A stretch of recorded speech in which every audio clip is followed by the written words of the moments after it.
Umnyama kakhulu kwiqembu lomkhonto wesizwe njengoba umnumzane okanye uDr John Hlophe esethathe isinqumo sokubasula esikhundleni se-JSC.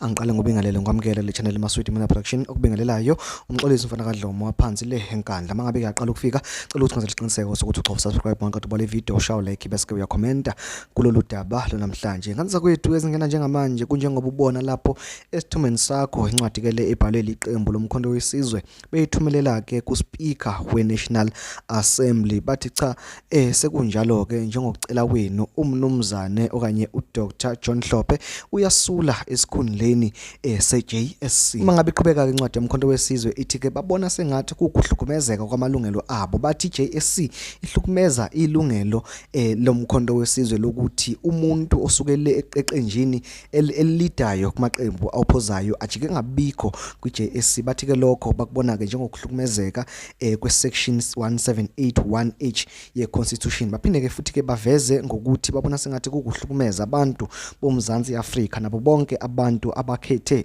omnumzane Dr John Hlophe ukuthi ke abe khona lapha kwi-JSC. Lokhu ke kubonakala ke njengokwehluleka kweqembu lomkhonto wesizwe. Singesazi ke noma mhlambe ukhona yini omunye asebezomphakamisa ozovela kulona leli qembu lomkhonto wesizwe njengoba ke benawo ama PhD amaningi kuleli qembu. Kanti ke njengamanje ngokubukeka kwezinto nje iqembu le-DA kusho khona ukuthi ke liyawina liqinqalaza phezulu njengoba ke uyilona ebelifuna ukuthi ke akhishwe uDr John Hlophe kulesi sikhundla. Uma ngabe ke kukhona okusho kuvela kulolu daba ngizokwenza isiqiniseko sokuthi ke ningabe ukuqala abaziyo ngizocela kwena ukuthi ungenze isiqiniseko sokuthi uyasubscribe, uyalike futhi uyakhomenta sidibane na kwi video elandelayo. Ngiyabonga.